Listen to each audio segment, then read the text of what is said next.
Hey guys, welcome back to Plot with Trish. Today we're going to talk about Queen of Shadows. This book is a 10 on 10.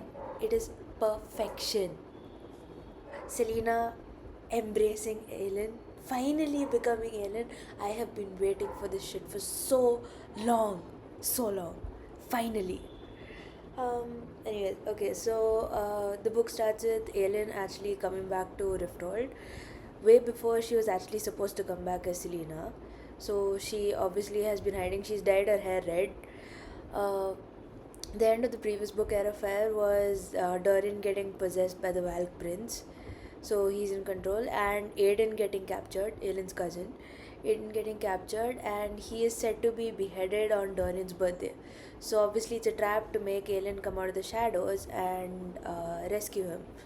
Rumors of Aelin being alive spread like wildfire because she is wildfire. Yeah, but amazing, amazing stuff.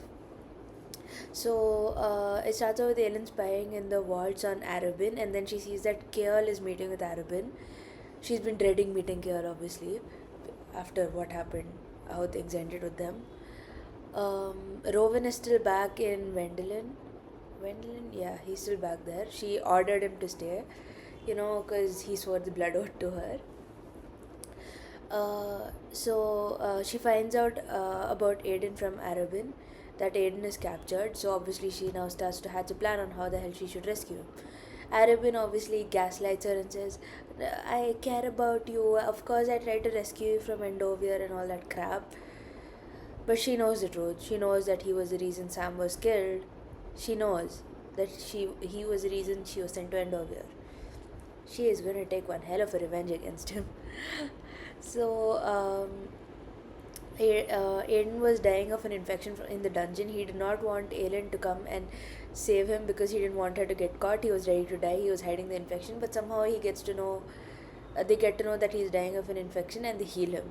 You know, kind of like, I don't know, keeping him for a sacrifice or something. I don't know. It's crazy. Uh, then Aelin is in the sewers, looking at those rotten guards, and they start chasing her. And then she meets Nezrin.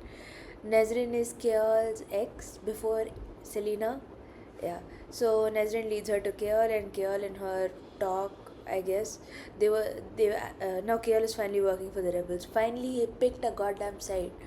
He's like, no, I'm not loyal to the king. I'm loyal to Dorian. Dorian is the king. But Dorian is freaking possessed by the Valk. So she also learns that Ren Alsbrook, who is a lord from Terrasin, he's alive, and she learns about what exactly happened to Dorian from Keol. I don't want to spend this video hating Keol, okay? But God, I hated him in this book. He's such a goddamn prick. How dare he speak that way to her? I cannot. I just cannot. I hate him so much in this book. I'm glad that Tower of Dawn is like his redemption arc and shit, but I hate him so much in this book. I hate him. The way he speaks to her. God, how dare he? How dare he speak to her that way? So, anyways, moving on. So Arabin gives her back that suit he tailored for her, and then Lysandra comes to meet her with a child, Evangeline. Aelin does not want to talk to Lysandra because she hates her, but then Lysandra tells her the truth about how she was in love with Wesley, she and Arabin killed Wesley, and now she wants revenge against Arabin.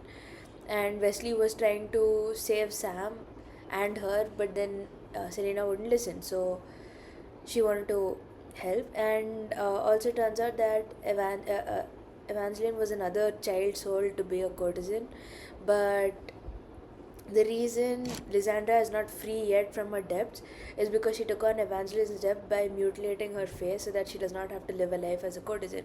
She can live a life as a normal child. So Evangeline's debt is on Lysandra's head. Yeah. So that's why she's still not free. She's still a courtesan. She's still stuck there. So that makes Aelin feel bad for her, and they become besties. Basically, this book is about Aelin and Lysandra becoming besties, and I love that for her. She really needs some female friends. not idiots like Kale. Uh, then it turns out Dorian is still not lost inside, even though the Valk Prince has taken complete control of his body. He's still there inside, but he's forgetting himself. He's so traumatized by Sorsha's death. He keeps the sound of her losing her head has literally traumatized the shit out of that guy, destroyed him, utterly destroyed him. He's just there, and the Valk Prince is torturing him on the inside. Okay. uh, then Aelin intercepts Kjell and his soldiers in the shadow market, and she warns them about the plans that she has to rescue Aiden. Um, yeah, so she tells them that this is what's going to happen and stuff. The plan, we'll talk about that later after some time. Then Aelin keeps getting summoned by Arabin, because he wants to taunt her because he's a piece of shit. Somehow he's agreed to help her, to earn her forgiveness. 'Cause asshole. Help her to rescue Aiden and stuff. And Lysandra meets with her to plan how they're going to kill Arabin, you know. Kjell finally tells her about the clock towers, and he has the audacity to, hide that information because he's afraid of what Aelin would do with unchecked power. Screw you! You were born a normal human. These people were given powers and it was taken from them. Literally taken from them. Who is that idiot to decide that they don't deserve the power, or he's scared of what they might do with the power? He needs to shut up! I hate him! I hate him so much. Sorry. So Aelin sneaks into the celebration, Dorian's birthday celebration, pretending to be a dancer. Uh, she somehow manages to rescue Aiden, but she was about to escape, but then she comes in front of Dorian. She was about to kill Dorian, but Nesrin stops her from killing Dorian because Kjell ensured it, and she runs away with Aiden and Lysandra back to the apartment that they have. And Aiden is completely injured, so he has to take rest over there, and obviously it's really emotional because they are reuniting after 10 goddamn years. It's a lot, and I love it. Yeah. What else? Arabin also makes a deal with her, saying that if he helps her in rescuing Aiden, she has to bring him back a Valk, the soldiers, the rings and stuff, how they are controlled by the king. So yeah, also Aiden doesn't know about Rowan's blood oath. So Aelin keeps following the Valg into the sewers to see what exactly is going on. And she sees the gargoyles alive. The gargoyles from the clock tower, they're alive. And they're speaking to the Valg, and they speak in the king's voice. She sees that, and then she backs off because she obviously can't handle it. Plus, no magic, so yeah. Finally, Rowan makes an entry. I love it. Yeah. Um, so Rowan meets Aiden. Aiden doesn't know about the blood oath. Aiden actually had in Terrasin only one person can give the blood oath to the queen, and it was supposed to be Aiden's, but Rowan took the blood oath. So he's going to be really pissed, but Aelin doesn't want to tell him because she doesn't want to hurt his feelings. So Rowan sniffs Aiden, his scent, whatever these females, I don't get it. But he finds out that Gabriel is Aiden's father, Gabriel from his cadre. Aiden's mother had never told him, and the reason it was kept hidden is because they wanted to keep Aiden safe from Maeve, because since Maeve has control of Gabriel, she could by bloodline control Aiden too. Okay, so Rowan reveals the blood oath, and there's a fight, and Aiden lashes out, and Rowan lashes out, and Aelin lashes out, and they're all lashing out. Whatever, they fix it, and then turns out Lorcan comes for Aelin. That's the reason Rowan is here, because he sensed Lorcan was coming for Aelin to kill her. Kjell keeps rescuing whoever was caught as magic users, even though they weren't using magic, because they kept executing magic users ever since Aelin's rumors started. And of course, he blames her for it. Um, so Aelin leads Lorcan to the Val commanders and traps him. and those creatures, the gargoyles, and she traps him there and runs away. Turns out Lorcan actually wants the word key from Aelin to destroy it in the name of helping Maeve. Yeah, and if Lorcan dies, Maeve would not send aid to Aelin. She would aid actually the king to destroy Wendelin, Terrasin, etc. Also, turns out they sniffed Lysandra too, and she is a shapeshifter. Yeah, which is, I don't know. It was shocking. I did not expect her to be a shapeshifter. It was pretty awesome. Yeah, she's a badass. Uh, then Arabin summons Rowan, Aiden, and Aelin for dinner, and uh, the guy sent her almond oil. That is his scent for her to wear. She had to rub her body with that oil. And of course, Rowan, being the badass he is, wore the oil and thanked him for the scent. It was hilarious.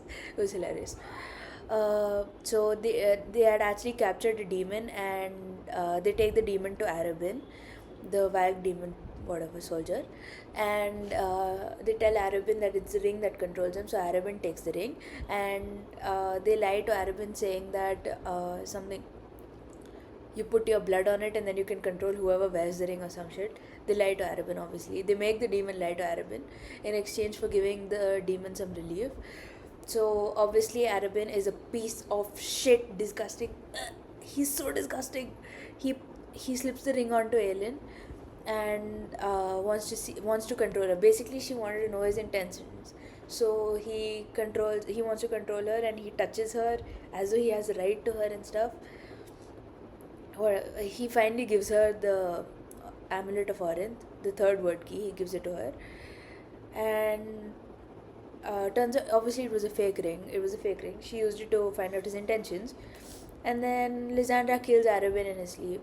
Yeah, she just slits his throat and watches him choke on his blood. So satisfying.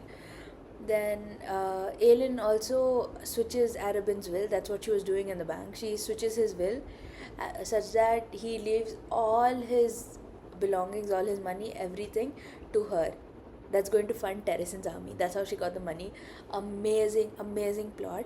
She also frees Lysandra and Evangeline, which is awesome. I love it. Then, yeah, these people are also excavating, and they find out there's something called the Sin Eater Temple. They find an old temple of old god's temple of bones underneath the sewer. Uh, I think they were looking for fire, yeah, to burn the clock tower down as a plan, to kill the king. Basically, they had to kill the king to rescue Dorian. Then there were word marks telling the story of Gavin and Elena. Since Aelin knows how to read the word marks, turns out there was a Dark King, Erawan. It was a lie. Elena lied to them saying that Erawan was dead. Erawan is still alive, and he was buried in the mountains of Morath.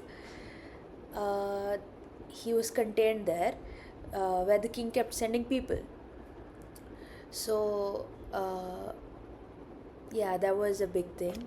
They finally found that fire thing that they wanted to use. I forgot what it's called. The words are coming to my mind. But yeah, it's supposed to be like a really delicate bomb. Really bomb the entire clock tower. That's what they were looking for. Lorcan shows up and threatens them.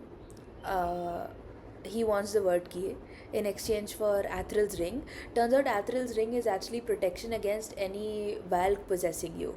So she gives him something that looks like the amulet of Orinth, containing the ring that she stole from the Valk prince that she gave, Valk demon that she gave to Arabin, and she takes the ring. It gives immunity against Valk. Um, then Evangeline shows up suddenly at Aelin's house, and turns out Arabin's will also contained the fact that he knew Lysandra was a bloody shapeshifter. I don't know where this guy gets his information from. How would he even know that she's a shapeshifter? Anyways, so he tells the king that about Lysandra's heritage, and they have taken Lysandra, they've imprisoned her. So they obviously are going to go and rescue her. Okay, so we spoke about what's happening with Aelin. Now we're going to switch to Manon's story because Manon and Aelin are finally going to come face to face now. We know Lysandra is kidnapped. Uh, so let's go back to Manon. So Manon and the 13 and the entire Witches Legion, they are in Morath with Duke Pennington. The Duke keeps calling Manon for meetings with someone called Vernon Loken. Vernon Loken is Elid's uncle, and Elid is from Terrasin. She is Lady Marion's daughter. Lady Marion is the one who sacrificed her life to save Aelin. Um, so the Duke actually wants a clan of witches to experiment on them to see if they could breed with the Valg. Okay, basically give birth to more Valg. It's disgusting. Elid's uncle actually had her father killed and stole her title of Peranth. He's the Lord of Peranth. So a Yellowlegs clan volunteers to. It's supposed to be an honor. They volunteer to be the experiment. That dude actually wants a Blackbeak clan, but she obviously refuses, and she and Astrid get into it because she does not. She has to obey her grandmother's orders, but she does not want to give in to the witches, dude. Witches, you just can't. Um, Ashton interrogates Elid about her blood. So it turns out Elid actually has witch's blood from her maternal side. They catch her stealing from Manon's room, and Manon claims her as one of the Blackbeaks because Elid claims her witch blood. So she's under Manon's protection. So Caltaine is also there. She is the wife of Pennington or whatever. She is completely dead. She has no feeling, she has nothing, she's just existing over there. Okay? And turns out Caltaine has something called Shadow Fire, and Pennington was using her for her powers. So Caltaine has a really strong magical bloodline. Uh, the matron, Manon's grandmother, was also preparing some important weapons that was going to help turn the tide of the war for the King of Adarlan. Elid sneaks in and sleeps with Abraxas, and Manon catches her. Manon is such. It's funny. It's funny. I love Manon. Anyways, she orders Elite to spy on what exactly is happening with the Yellow Leg Witches because apparently you can only hear screaming and they're kept in the dungeons. Um, so Elite actually catches that Vernon dude, her uncle, trying to rape Caltaine, but Caltaine is just not responding. She just helps Caltaine escape from that dude and go. Then Elide actually saw what was happening with the other witches. It is honestly horrifying. So turns out these Valk possessed soldiers are stitching those stones, those black stones, into the witches' bellies, and they've been constantly just giving birth immediately to those creatures. They're not human. They're just black, disgusting creatures. They're just creatures coming out of them. So she's completely horrified, and they're doing this at altars. They're doing this at altars. Literally, it's like some satanic cult. It's horrible.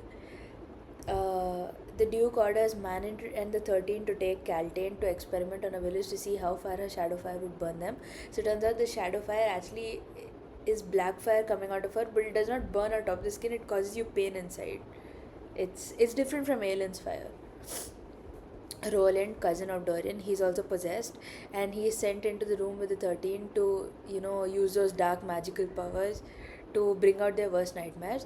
But turns out only the 13, among the 13, only the witches who have normal eyes are affected. The witches who have Manon's eyes, those black gold eyes, are not at all affected. They killed Roland. Okay? So turns out these black gold eyes are also the eyes of the Val kings. Okay, that's why they don't affect anyone. They're not affected by anything. So Caltaine had literally become death. Turns out Caltaine is there inside, but she's not Caltaine anymore. She devoured the Valk thing that was in her, and she turned into something else. She had turned into death.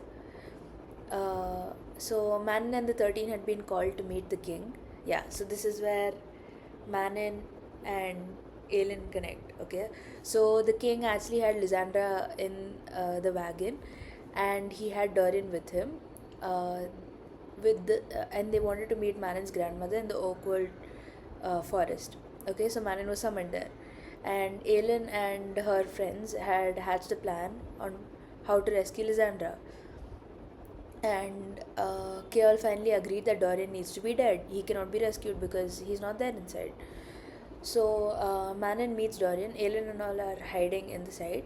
Manon meets Dorian, and somehow looking at Manon's eyes, the Valg inside him keeps, I don't know, going away. I mean, he's scared of her eyes. He does not want to look into her eyes, and Dorian comes out.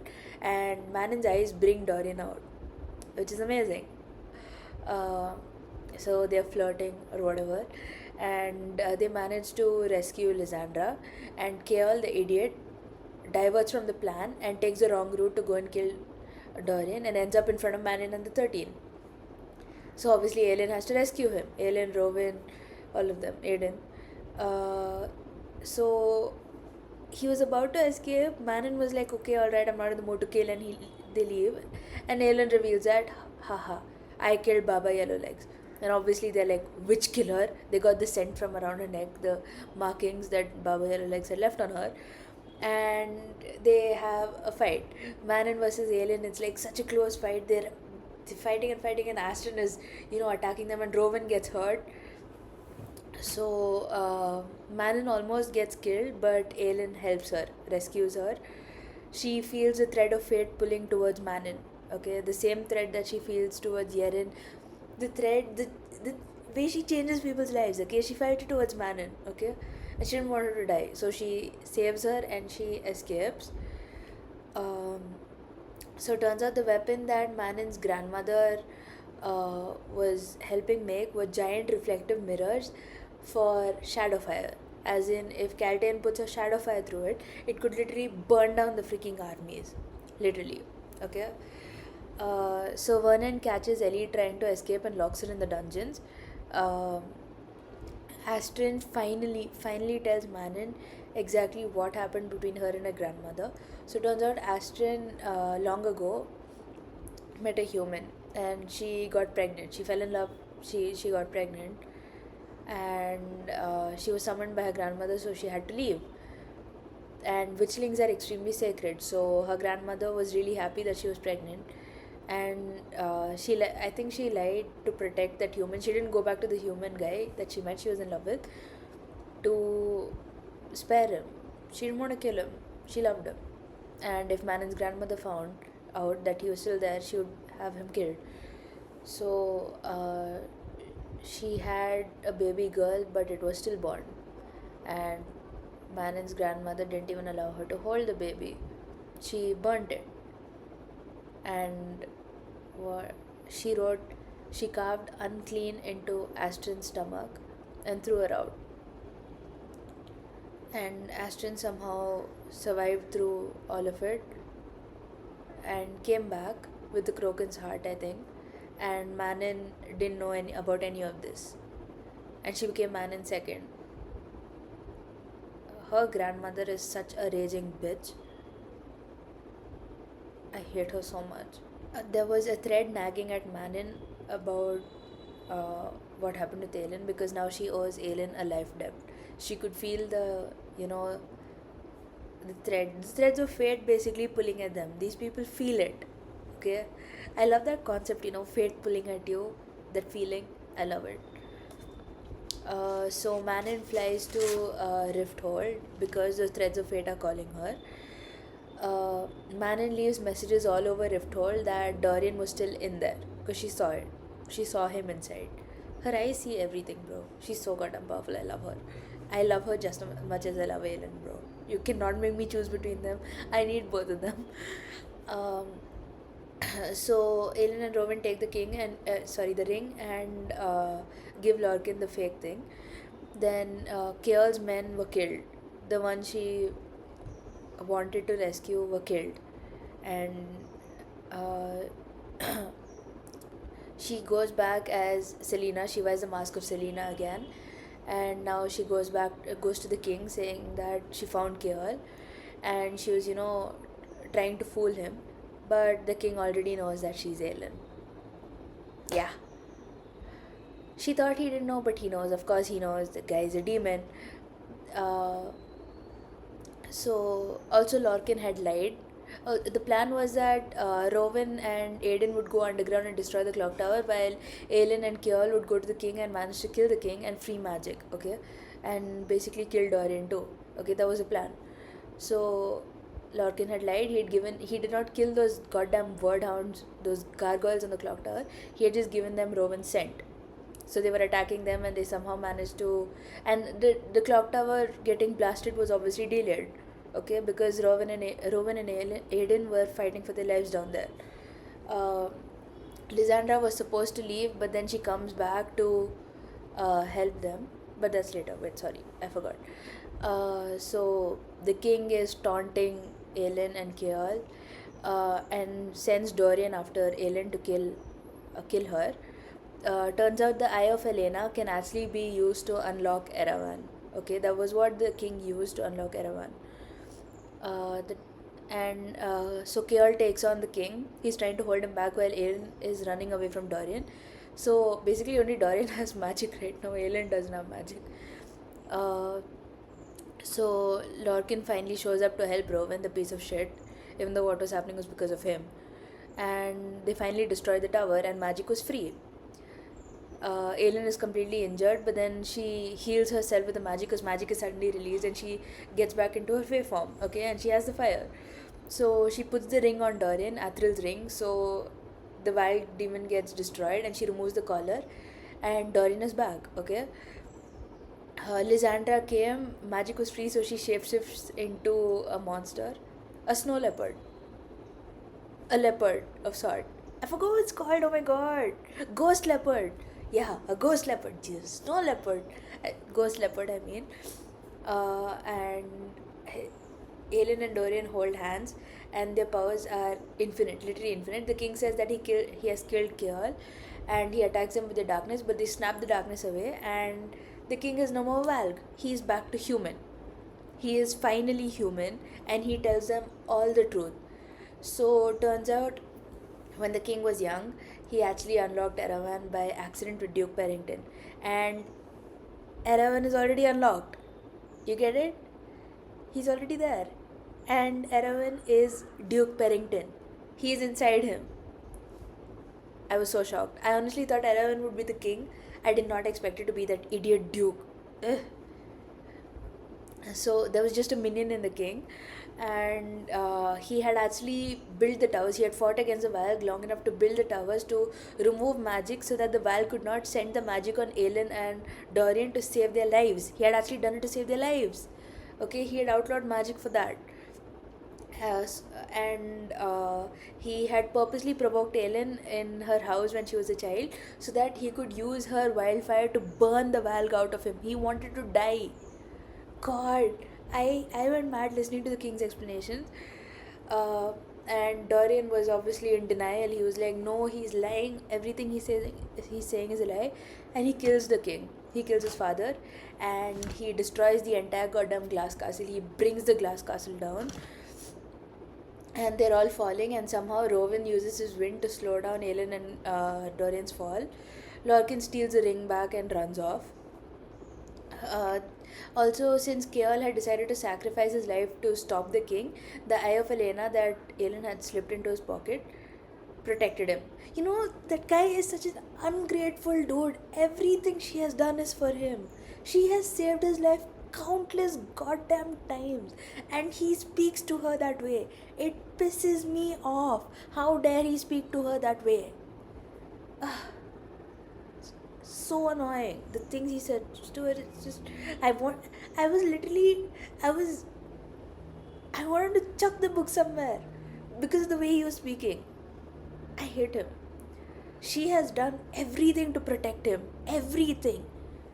How much more should she give her from herself, bro? Just don't get it. Anyways, yeah, so magic is free. Everyone feels magic coming back. The king is dead. So Dorian takes up the mantle of king. He is the king of Adarlan now. And Aelin and Rowan finally get together.